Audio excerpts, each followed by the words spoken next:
안녕하세요. 우리 슈에저 노트로 요 239페이지 볼게요. 요 코퍼레이트 이슈어인데요. 뭐 다른 퀀트나 이코노믹도 마찬가지만요.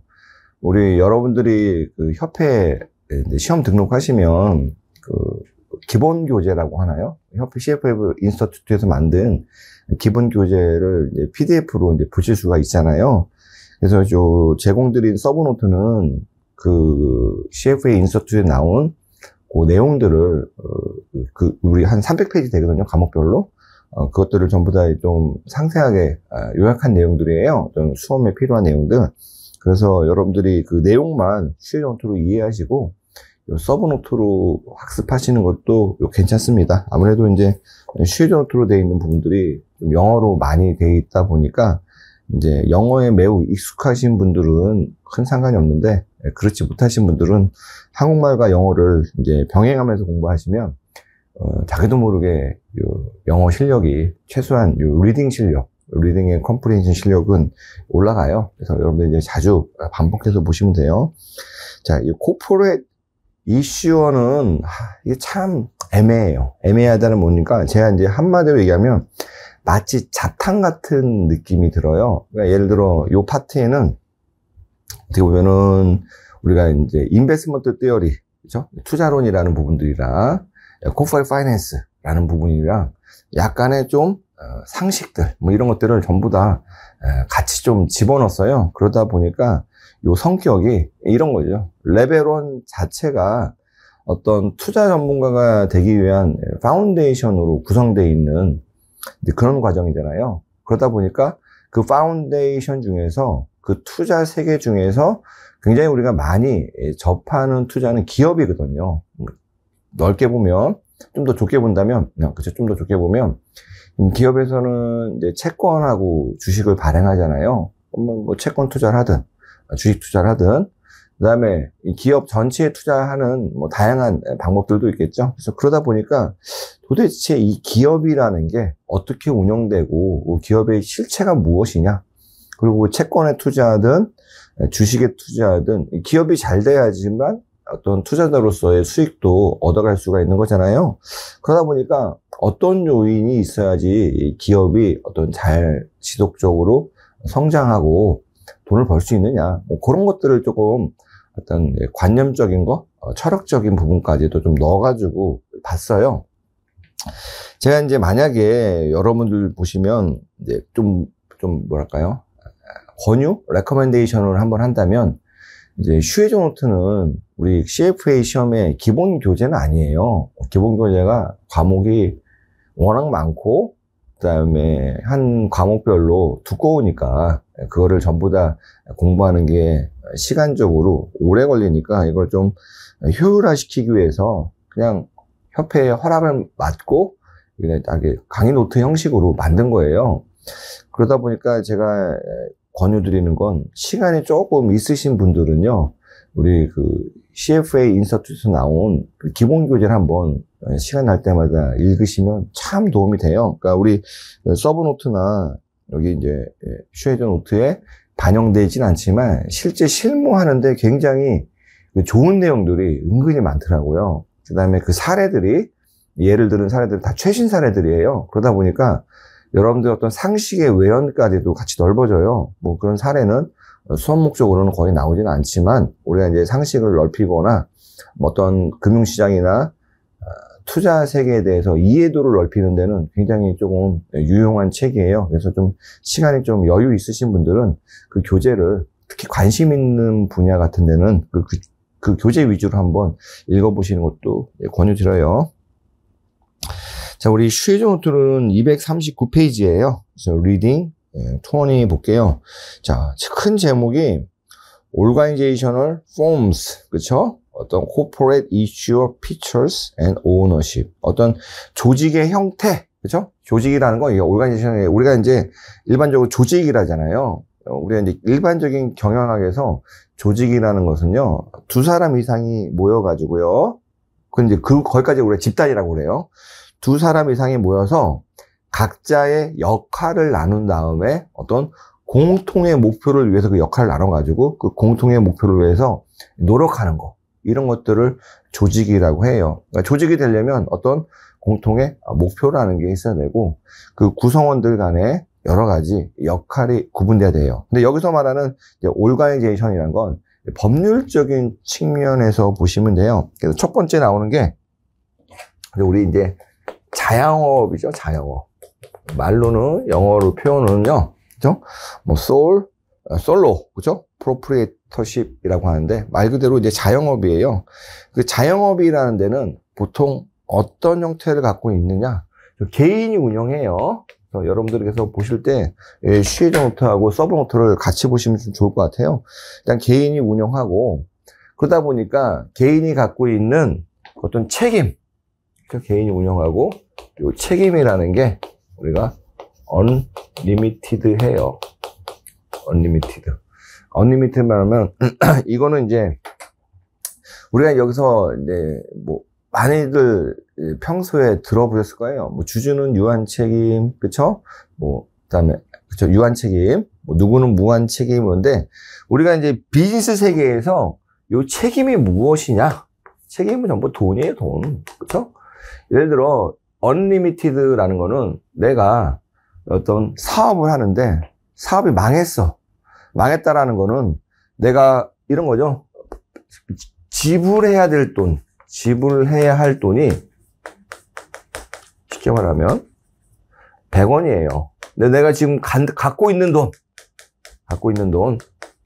돈 갚아야 될 돈이 100원인데 갖고 있는 30원이에요. 그럼 70원만큼 부족하잖아요. 이랬을 경우 우리 망했다고 하는 거죠. 그러면은 일반적으로 이 70원에 대해서 누가 갚아야 되냐? 그죠? 요 자영업을 하는 대표죠. 이 사람이 다 갚아야 된다. 이 금액이 얼마나 갭이 크든 간에 이 사람은 unlimited liability라는 걸 갖고 있다. 그래서 우리가 책임이라고 하는 건요. 이런 비즈니스 세계에선 돈에 대해서 부담하는 정도로 얘기해요. 주주의 유한 책임이다. 뭐 이런 얘기들을 좀 들어보실 거예요. 자, 유한 책임이라는 거는 이런 거죠. 여러분들이 삼성전자 주식이라고 할게요. S전자 주식을 1000만원어치 샀어요. 1000만원어치 샀는데 삼성전자가 예를 들어 망했어. 그러면 채권자 망했으니까 회사한테 뭐 종업원한테 월급도 잘 못 주고 빚도 잘 갚지 못하는 상태예요. 그러면은 종업원이랑 빚쟁이가 여러분이 주주니까 여러분들한테 와가지고 야, 이만큼 삼성전자가 나한테 줄 돈이 있는데 못 갚았어. 당신이 나한테 갚아야 돼. 그러나요? 안 그러죠?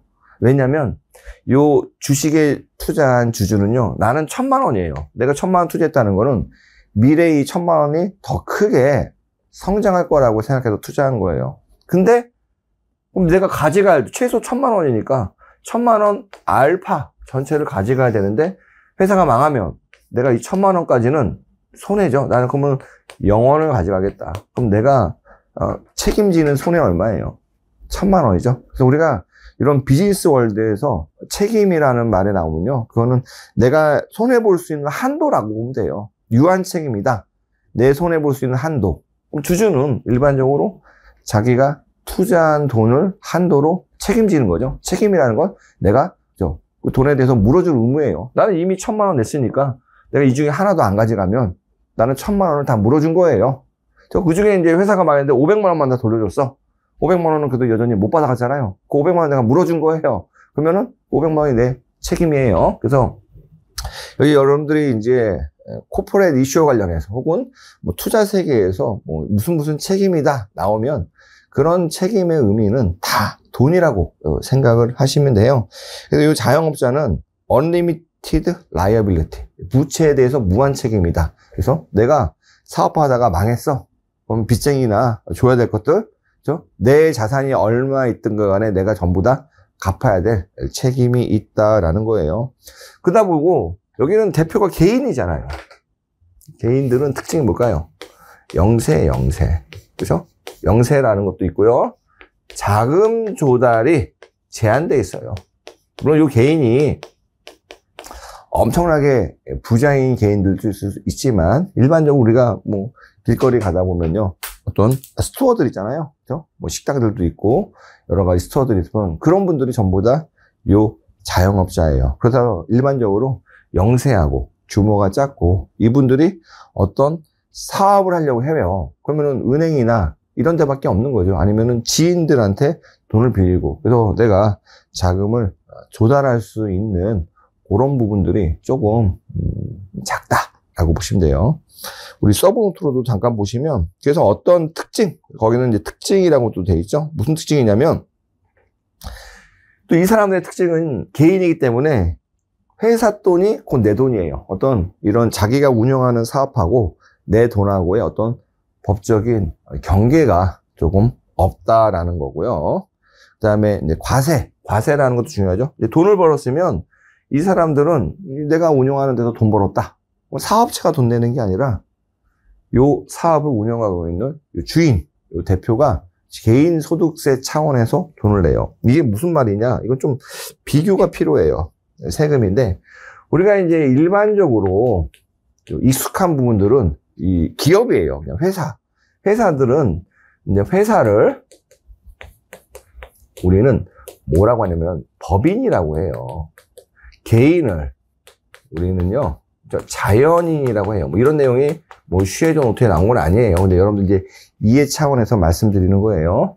자, 이 법인이라는 사람은 둘 다 끝나는 게 인으로 끝나잖아요. 사람 인자.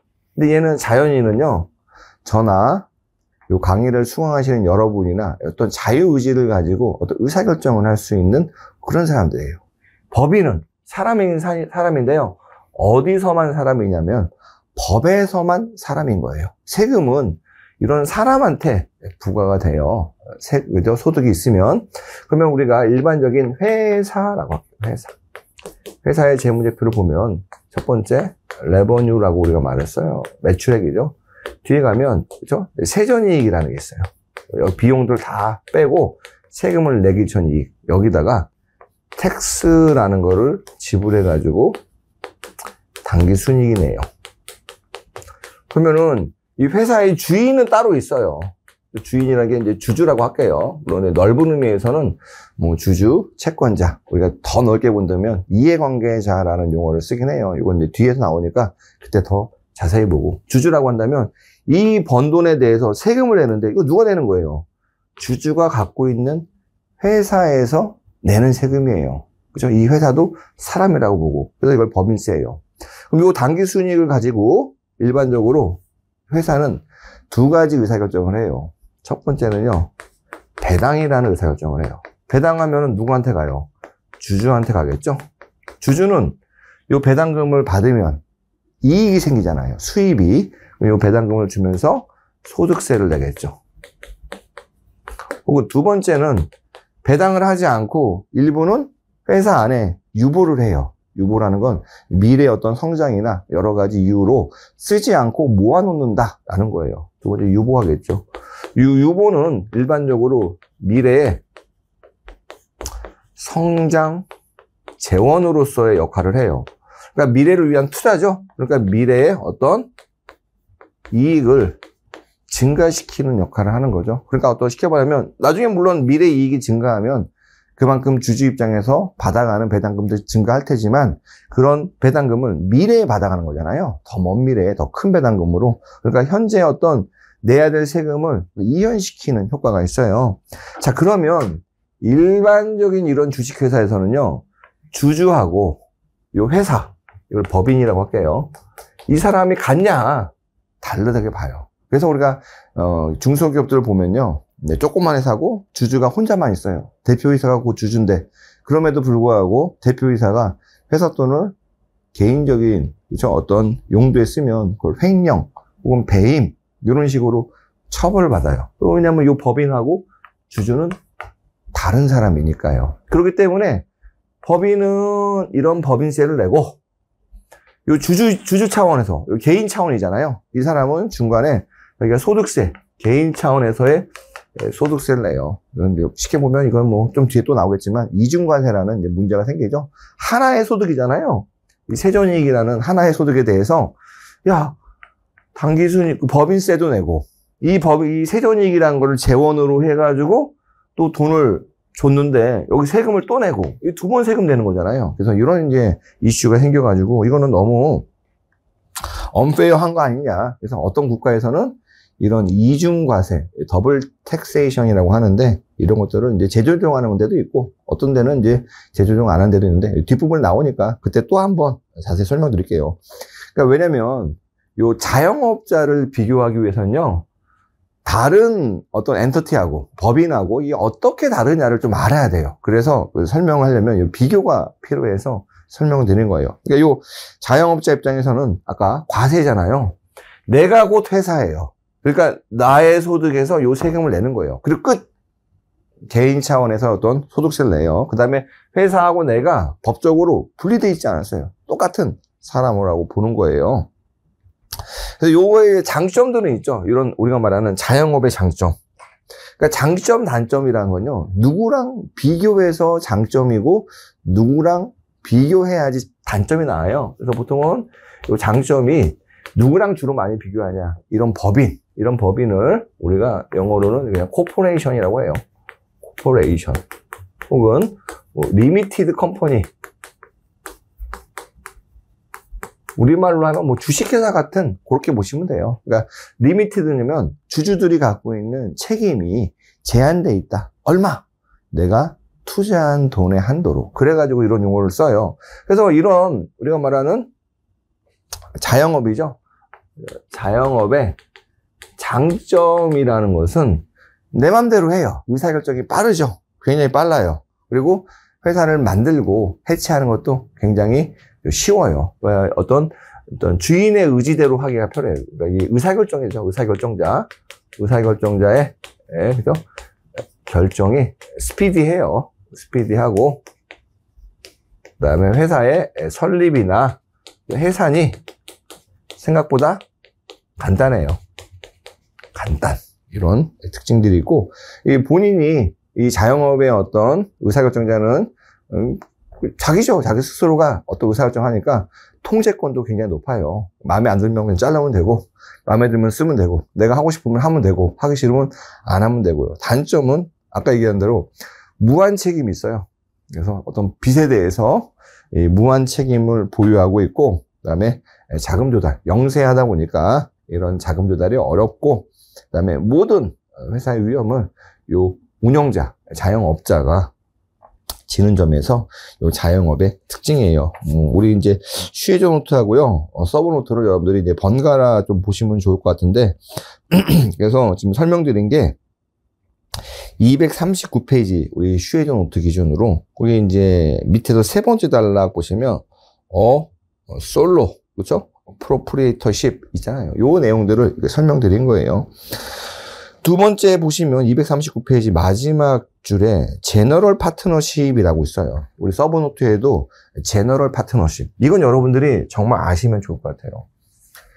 이 강의를 들으시고 결과적으로 이제 내가 CFA를 취득하겠다라고 하시는 분들은, 취업을 준비하시는 분이라면 이런 투자 세계나 이런 쪽에서 업무를 희망하시는 분이고, 이미 재직 중이라면 내 업무에 대해서 좀 더 이론적으로 깊이 있는 내용을 알고 싶거나, 아니면 뭐 내가 원하는 다른 직무로 스위칭을 하고 싶으신 분들도 꽤 많으실 거예요.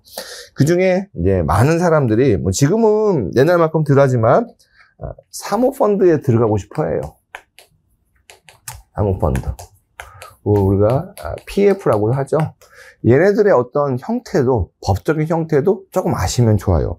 얘를 알려면 우리가 처음에 얘기한 게 자영업자, 두 번째는 제너럴 파트너십이라고 있어요. 우리말로 하면 일단은 제너럴 파트너십.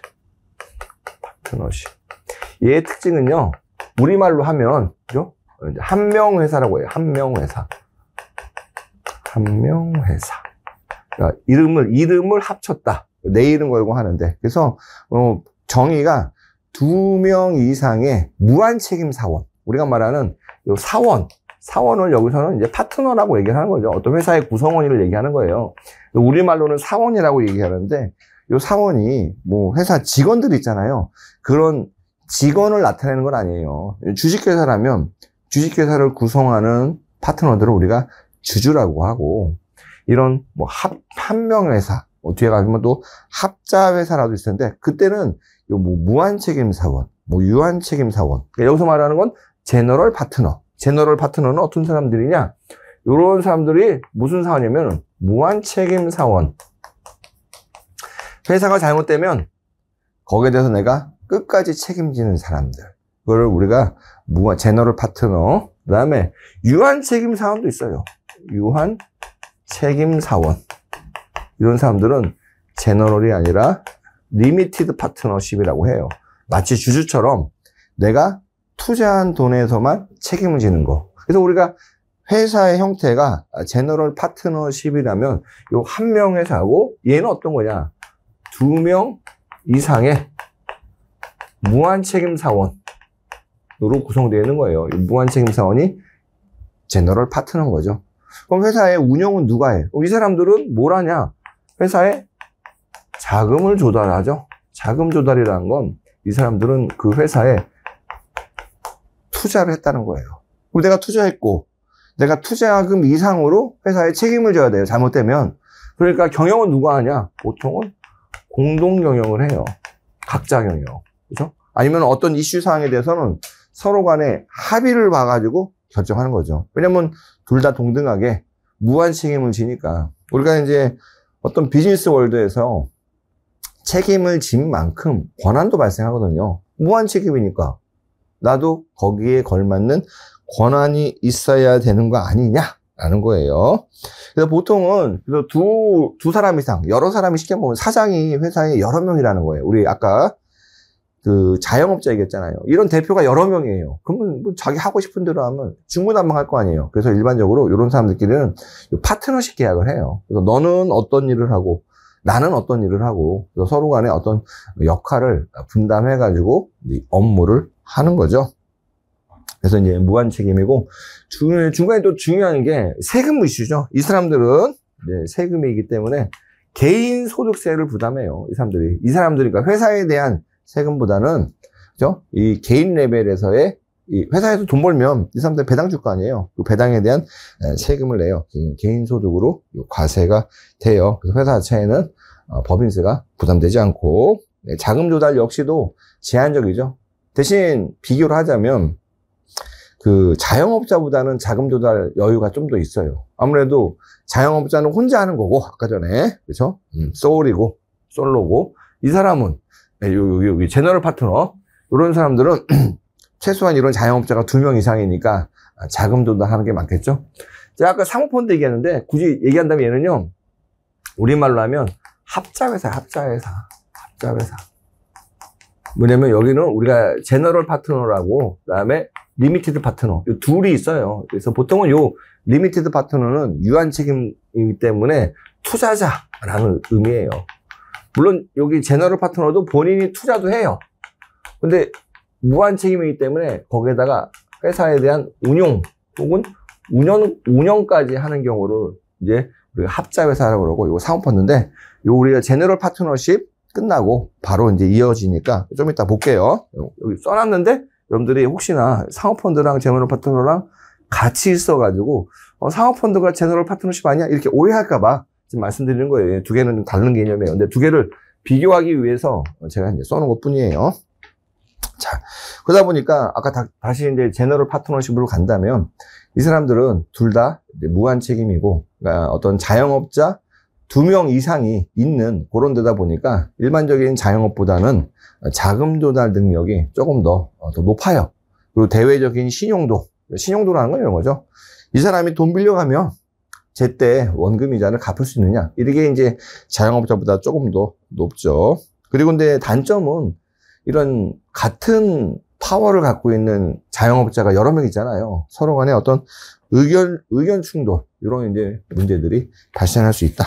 그런 얘기가 240페이지 첫 번째 단락까지 있고, 우리 서브노트 보시면 서브노트에도 잘 정리되어 있어요. 그래서 저는 여러분들이 공부를 이렇게 하시면 좋겠어요. 강의를 들으시고, 강의를 들으시면서 서브노트도 같이 펼쳐놓고 보시면 좋을 것 같고, 강의 다 들으시고 이제 복습하실 거 아니에요. 복습하실 때 천천히 해서 시의 정도도 한번 읽어보고, 시간이 좀 더 되신 분들은 협회 우리 기본서라고 할게요. 기본서도 한번 읽어보시고, 그리고 이제 강의 노트 한번 또 보시고, 그렇게 이제 정리하면서 하시면 금방 이해되지 않을까 생각이 들어요.